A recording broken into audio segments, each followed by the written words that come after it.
Kalau ada pembelokan hukum, saya sudah berjanji Pak bahwa perkara saya ini akan saya awasi dengan serius dan benar gitu Pak. Ya.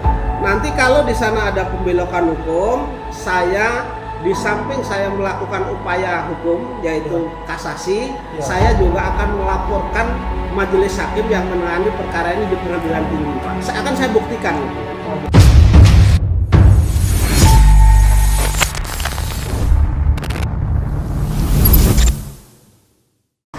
Bismillahirrahmanirrahim. Assalamualaikum warahmatullahi wabarakatuh. Kembali bersama Khalid Al-Walid. Kemarin di lini masa Twitter muncul sebuah portal berita yang memberitakan bahwa Yusuf Mansur itu menang banding atas kasus batubara, di mana di sini pihak penggugatnya Pak Zain Mustafa. Beliau adalah korban sekaligus juga kemudian menjadi pengacara. Beberapa waktu lalu Pak Zain Mustafa itu dimenangkan di Pengadilan Negeri Tangerang.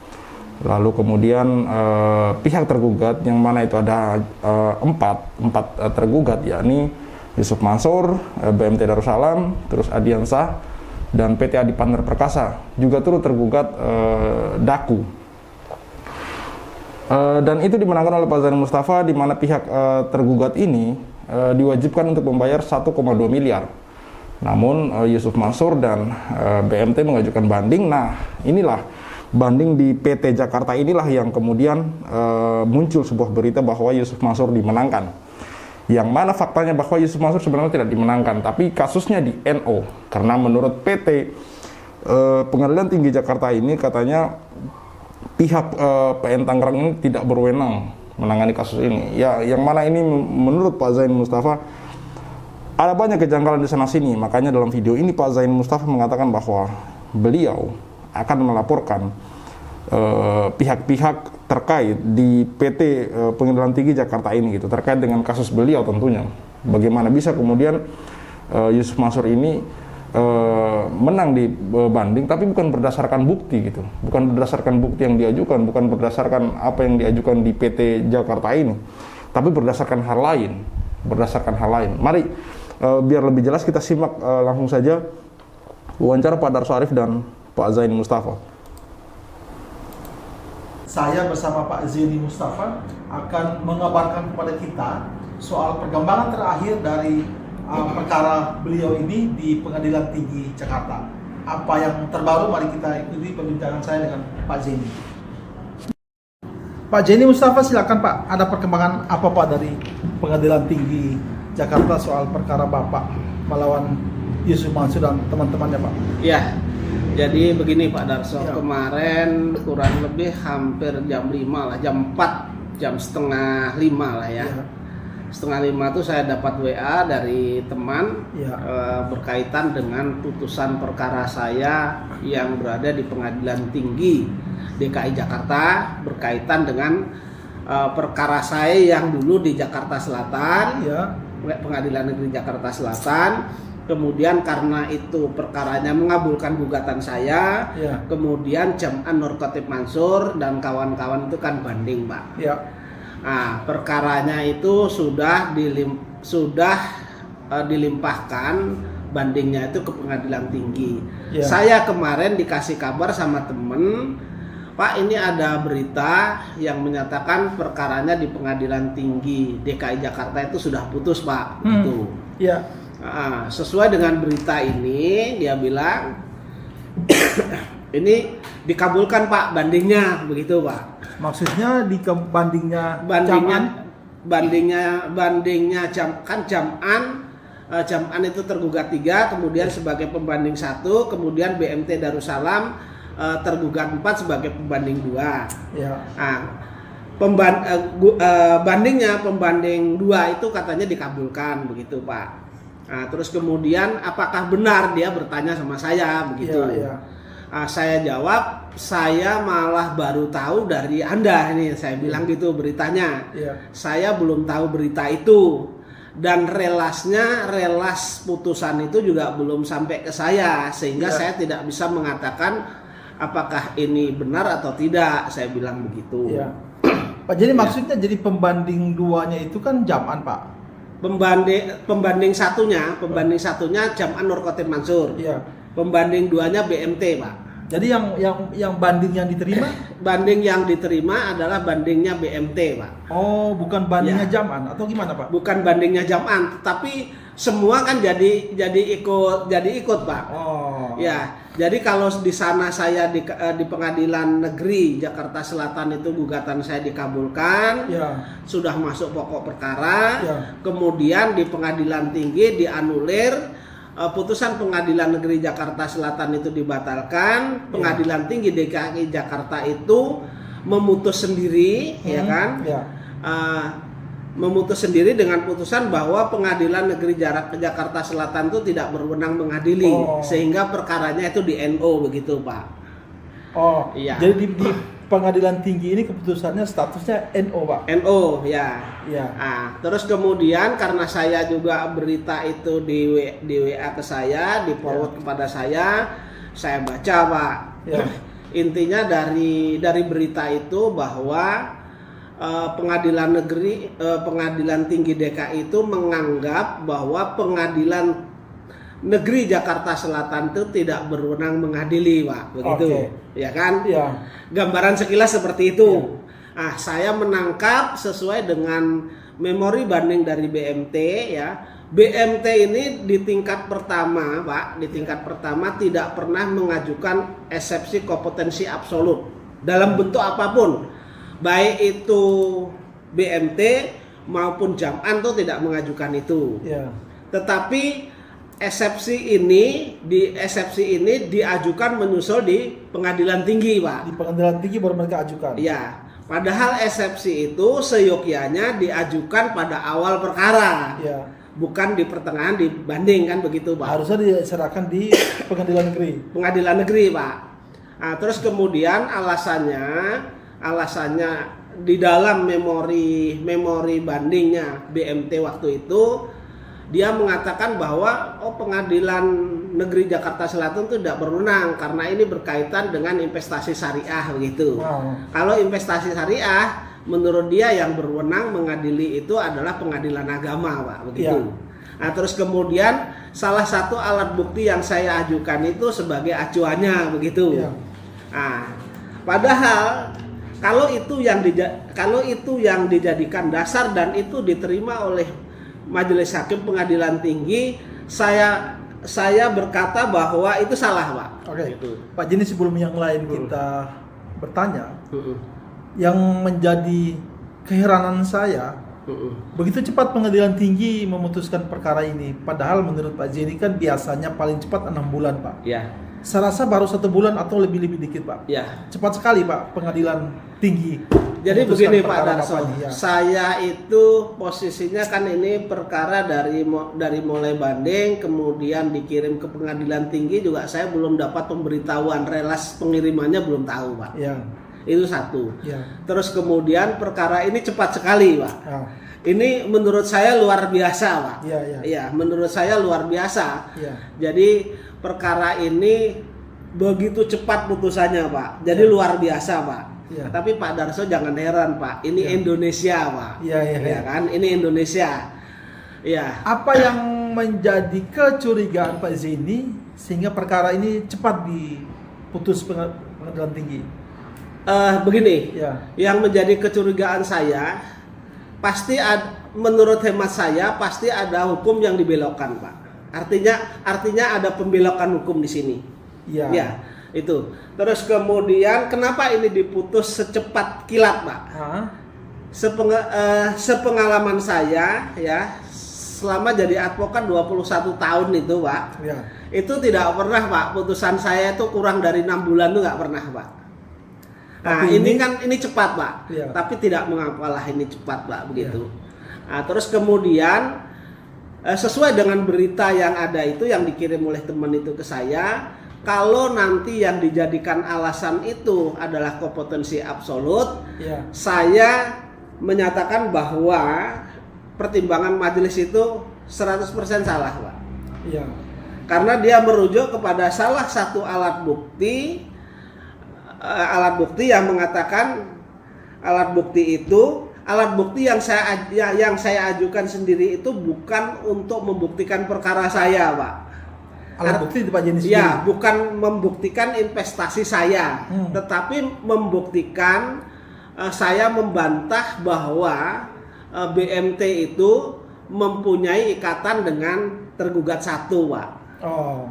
Tergugat satu itu PD Adiansa. Ya. Artinya karena tidak di dalam perjanjian itu saya bukan sebagai subjeknya, Ya. bukan sebagai pihaknya, Ya. itu tidak mengikat saya, Pak. Iya. Kemudian di salah satu alat bukti yang masih alat bukti ini, Pak, Iya. yang subjek hukumnya itu BMT dan pihak lain, itu pun melakukan pilihan hukum, Pak. Iya. Pilihan hukumnya kalau ini nanti jadi perkara akan diselesaikan di Pengadilan Negeri Kota Bogor, Pak. Ya. Yang Senin ini yang menjadi dasar gugatan dari Bu Ilis ini, Seninnya kan saya daftar, Pak. Tanggal 2 September. Tanggal 2 Oktober, Pak. 2 Oktober, oke. Iya, Pak. Pak Jeni, berarti Pak Jeni mencurigai bahwa ada unsur-unsur subjektif yang ada pada hakim yang mengadili perkara di pengadilan tinggi ini, Pak. Jadi begini, Pak. Ya. Jadi begini. Intinya karena ini putusan itu belum sampai ke saya hanya baca dari berita kan, Pak. Oke. Saya tunggu nanti sampai dengan adanya pemberitahuan putusan, relas pemberitahuan putusan, Pak. Oh. Setelah relas pemberitahuan diberikan kepada saya, secepatnya saya akan mengajukan permohonan meminta putusan itu, Pak. Oh. Kemudian nanti akan saya analisa, akan saya telaah apakah ini relevan diterapkan di perkara saya atau tidak. Ya. Tapi gambaran saya kalau ini kompetensi absolut itu tidak relevan, Pak. Ya. Maka kalau ini tidak relevan berarti ada pembelokan hukum, Pak. Ya. Wah, ngeri ya. Ngeri, ini diduga kuat ada pembelokan hukum. Kalau bahasa saya ini mungkin hakimnya sudah bermain mata gitu ya. Dan semoga saja ini cuma dugaan ya, dan ya tapi ini sudah mengarah ke sana, teman-teman. Maksudnya ada banyak kejanggalan di sini yang tadi diceritakan oleh Pak Zaini Mustafa dan juga Pak Darso Arif. Misalkan Pak Zaini Mustafa mengatakan bahwa selama dia beracara, selama dia menjadi advokat itu belum pernah ada putusan banding ini di bawah dari 6 bulan gitu, atau lebih cepat dari 6 bulan. Lalu ini tiba-tiba putusan ini begitu cepat gitu, kurang lebih 1 bulan gitu. Ya positifnya dia bisa cepat, tapi kan ada keanehan juga di situ gitu. Pak Zaini Mustafa sampai mengatakan bahwa nggak perlu heran lagi karena ini Indonesia, teman-teman. Kalau ibaratnya untuk bahasa anak-anak Twitter itu ya negeri Wakanda gitu atau Konoha gitu. Maksudnya ya dengan ketimpangan atau kurangnya keadilan di sana gitu. Bagaimana tidak, tadi teman-teman sudah mendengar sendiri kan apa yang dikatakan oleh Pak Zaini Mustafa bahwa alasan dipaparkan oleh PT Pengadilan Tinggi Jakarta ini tidak relevan, tidak ada kaitannya dengan beliau gitu. Lalu kemudian tiba-tiba kasus ini di-NO-kan dengan alasan bahwa Pengadilan Negeri Tangerang tidak berwenang untuk mengadili kasus ini gitu. Ada sesuatu di sana. Saya duga kuat ada sesuatu di sana. Entah hakimnya sudah bermain mata dengan Yusuf Mansur atau apapun itu, semua orang boleh dong beropini, berpendapat selama tidak menuduh ya. Kami di sini hanya menduga. Tapi dugaannya diduga kuat tentunya karena ini satu kejanggalan menurut saya, satu kejanggalan. Kalaupun memang Yusuf Mansur mau dimenangkan, bukti-buktinya dong dipakai gitu, bukan kemudian di-NO-kan mengatakan bahwa Pengadilan Negeri Tangerang tidak berwenang. Ini semua hal-hal yang tidak substansial gitu. Saya tidak terlalu paham hukum, tapi maksudnya kan yang paling mendasar dari masalah ini adalah kasus benar dan salah gitu, kasus siapa yang dirugikan dan siapa yang merugikan gitu. Bukan kemudian seolah-olah mencari-cari untuk kemudian menutupi kasus ini atau menutup kasus ini gitu. Ini yang kemudian menjanggal. Dari kemarin ini janggal sekali teman-teman. Baik, kita lanjut.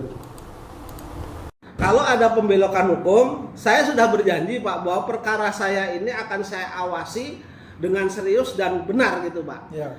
Nanti kalau di sana ada pembelokan hukum, saya di samping saya melakukan upaya hukum yaitu kasasi, saya juga akan melaporkan majelis hakim yang menangani perkara ini di Pengadilan Tinggi, Pak. Akan saya buktikan itu gitu. Oh gitu. Iya. Oke.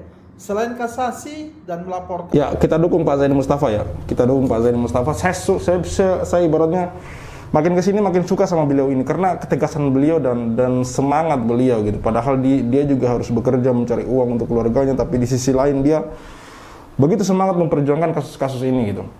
Di sini jadi perlu teman-teman ketahui bahwa setelah banding ini masih ada kasus lanjutan kasasi yang kalau misalkan kasasi kemudian dimenangkan oleh Pak Zaini Mustafa, ini kemungkinan besar putusannya sudah ingkrah ya, walaupun mungkin masih ada PJ kalau tidak salah.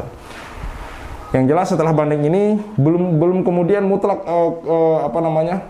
kasus ini berhenti ya, belum berhenti karena masih ada lanjutan lagi gitu, yaitu naik ke tingkat kasasi teman-teman. Walaupun kemudian ini Pak Zaini Mustafa juga mengatakan bahwa akan melaporkan oknum-oknum yang mungkin bisa diduga bermain mata itu tadi di Pengadilan Tinggi Jakarta ini teman-teman, dan saya dukung itu. Saya minta teman-teman untuk kita sama-sama mendukung apa yang direncanakan oleh Pak Zaini Mustafa ini gitu. Makanya jangan lupa untuk terus memantau dan memviralkan video-video yang berkaitan dengan kasus-kasus Pak Zaini Mustafa dan kawan-kawannya ini teman-teman. Karena ya lagi-lagi bahwa di Indonesia ini terkenal dengan hashtagnya no viral, no justice teman-teman. Kan majelis hakimnya, Ya. ada upaya lain Pak Zaini terhadap keputusan Pengadilan Tinggi ini Pak, walaupun relasi Pak Zaini belum terima. Ya, jadi upaya hukumnya tadi kasasi, tetapi berkaitan dengan alat bukti yang kalau dalam berita itu digunakan oleh majelis hakim untuk mengatakan bahwa pengadilan negeri tidak berwenang mengadili, yang berwenang mengadili pengadilan agama itu, nanti alat bukti yang dipakai ini akan saya uji di Pengadilan Negeri Bogor, Pak. Diuji yang lagi, Pak? Diuji tapi pihaknya lain ya Pak ya, Gitu, karena itu kan milik investor lain Pak. Ya. Kalau milik investor lain berarti kan tidak menyangkut kepada saya Pak, karena itu jelas person Pak, antara BMT dengan person yang lain. Saya tidak ada di sana. Ketika perjanjian itu digunakan untuk menganulir saya, eksepsi kompetensi absolut itu, maka itu tidak berlaku Pak. Undang-undang kan hanya mengikat para pembuatnya Pak. Nah, kalau itu digunakan berarti hakimnya salah Pak. Saya katakan 100% salah. Kalau itu 100% salah, saya akan tempuh melaporkan hakim-hakim ini Pak. Baik itu ke Bawas, kemudian Komisi Yudisial, kemudian ke KPK dan seterusnya Pak. Ke KPK Pak? Iya. Komisi Pemberantasan Korupsi? Iya. Hubungannya apa Pak? Jadi begini Pak, setiap penegak hukum ini kan diawasi Pak. Bisa saja diawasi oleh KPK dan lain sebagainya. Saya hanya minta tolong diawasi perkara ini. Oh gitu. Iya. Oleh KPK. Oleh KPK. Tapi kalau ke Komisi Yudisial, saya minta hakim ini diperiksa. Ke Bawas juga begitu, hakim ini diperiksa. Alasannya begini begitu Pak. Kita akan beritakan terus Pak soal laporan-laporan Pak Zaini nanti. Untuk persiapan kasasi Pak, untuk kasasi, Pak Zaini sudah bertekad bulat akan lanjutkan ini ke kasasi ya. Persiapan Pak Zaini apa Pak? Biasa-biasa saja Pak. Iya, karena itu kan memang sudah pekerjaan saya dan itu tidak terlalu sulit bagi saya Pak. Begitu. Artinya Pak Zaini dalam kasus dengan Jam'an Nur Khotif Mansur ini fight terus ya Pak? Fight. Jadi intinya gini, katakanlah ini nanti yang di berita itu benar saya kalah gitu kan di Pengadilan Tinggi loh kan belum di kasasi di Mahkamah Agung kan belum. Itu tidak menyurutkan niat saya, tidak menghentikan perkara-perkara yang lain yang saya jalankan, tetap saya jalankan Pak, normal. Oke. Bisa jadi informasi ini dari Pengadilan Tinggi ini akan dipakai Jam'an untuk menekan atau mempengaruhi calon-calon penggugat lainnya sehingga mereka akan surut niat untuk menggugat dia. Pak Zaini bagaimana menghadapi ketika itu digunakan Jam'an, tapi orang-orang saya yang sudah ketemu sama saya itu kan niatnya bulat Pak, 100% Pak. Artinya begini Pak, ini tolong saya diwakili perkara saya serahkan sama Bapak. terserah Bapak mau gugatnya kapan gitu. Saya rela ngantri, Pak. Oke, Pak. Karena kan ketika mereka datang, Pak, ini masih ngantri dan lain sebagainya karena begini-begini. Ya. Mereka saya kasih pengacara lain juga nggak mau, Pak.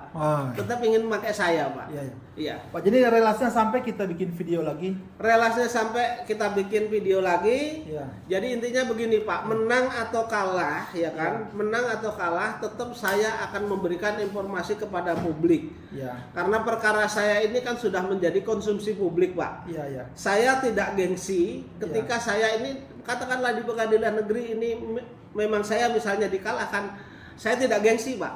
Iya. Karena intinya begini, intinya perkara saya ini tetap akan saya proses sampai dengan terakhir, Pak. Iya. Yang terakhir itu biasanya kan PK, Pak, Iya. peninjauan kembali. Iya. Jadi tetap, Pak, saya tidak akan surut niat saya. Iya. Katakanlah misalnya ini memang benar nanti putusannya itu kalah di pengadilan tinggi, sedikit pun tidak menyurutkan niat saya, Pak. Untuk menggugat terus zaman. Untuk menggugat jam'an gitu, Iya. Pak. Pak Jenny, kita berjuang sama-sama Pak Jenny ya. Amin, amin. Ya. Oke. Demikian Pak Jenny, mungkin ada yang mau ditambahkan, silakan Pak. Ya, itulah wawancara Pak Zaini Mustafa dan Pak Darso Arif, di mana di sini Pak Zaini Mustafa mengatakan bahwa akan melaporkan pihak-pihak yang terkait dengan kasusnya ini di PT ya, di Pengadilan Tinggi Jakarta ini, yang mana di sini Pak Zaini Mustafa akan melaporkan ke badan-badan pengawas yang mana mereka punya wewenang menangani atau mengawasi lembaga-lembaga pengadilan ini, teman-teman. Kita dukung perjuangan Pak Zaini Mustafa dan Pak Darso Arif ke depan, karena saya lihat makin kesini nih makin seru dalam artian kasusnya ini makin jelas terungkap gitu. Walaupun muncul berita bahwa Yusuf Mansur dan konco-konconya itu menang di tingkat banding, tapi yang pertama ini kan masih ada kasasi, teman-teman. Tadi juga Pak Zaini Mustafa mengatakan masih ada PK, peninjauan kembali. Walaupun dia menang di tingkat banding, yang mana itu sebenarnya tidak menang mutlak ya, tapi itu NO, karena di sini Pengadilan Tinggi memutuskan tidak berdasarkan bukti ajuan yang diajukan banding oleh pihak penggugat atau pihak yang mengajukan banding. Tapi di sini mereka mengatakan bahwa beralibi bahwa Pengadilan Negeri Tangerang ini tidak berwenang mengadili itu gitu. Ini kan tidak, ya menurut saya sebagai orang awam pun tidak relevan gitu. Apalagi tadi sudah dipaparkan oleh Pak Zaini bahwa keputusan PT Jakarta ini tidak ada sangkut pautnya dengan dirinya gitu. Artinya di sini dia mengatakan dengan terang-terangan bahwa majelis hakimnya ini salah gitu, salah. Dan di sini kemudian Pak Zaini Mustafa mengatakan bahwa dia akan melaporkan gitu ke badan-badan pengawas gitu. Maka kita dukung ke depan, kita lihat ini bagaimana, apakah memang di negeri ini skandal-skandal seperti ini memang benar adanya gitu loh, antara pelaku kejahatan kriminal dengan badan yang justru harusnya mengadili gitu loh, teman-teman. Kalau seperti ini terus-menerus terjadi, bagaimana ceritanya? Kejahatan akan diberantas di negeri ini kalau pihak yang harusnya menjadi pengadil, pihak yang seharusnya berlaku adil, malah dia berat sebelah atau main mata gitu, teman. Karena ya masalah duit, mungkin sudah dibayar kah, sudah diberi apa gitu kan, teman-teman. Tapi di sini masih tingkat dugaan, masih taraf dugaan. Yang mana kami menduga juga ada dasar-dasarnya gitu.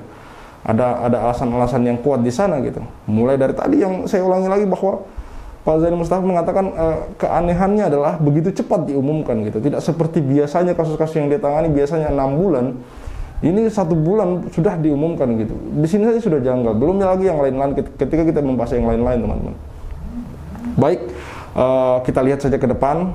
Minta bantuan kepada teman-teman untuk men-share video-video kami, di like, komen-komennya di like, agar kemudian videonya bisa up, bisa tersebar kepada semua orang. Semoga menjadi amal jariah kita semua untuk amar ma'ruf nahi mungkar. Paling tidak kita mengurangi korban-korban baru, paling tidak kita mengedukasi orang lain untuk kemudian paham gitu, mana investasi yang benar-benar investasi, tidak kemudian hanya karena membawa embel-embel syariah kita berinvestasi buta-buta di sana, padahal harta kita ini kita cari dengan susah payah, teman-teman. Oke, ini bagian dari edukasi kepada masyarakat. Maka share dari teman-teman sangat membantu sekali perjuangan Pak Darso Arif, Pak Zaini Mustafa dan kawan-kawan yang lain. Saat Al-Walid undur diri. Wassalamualaikum warahmatullahi wabarakatuh. See you on the next videos.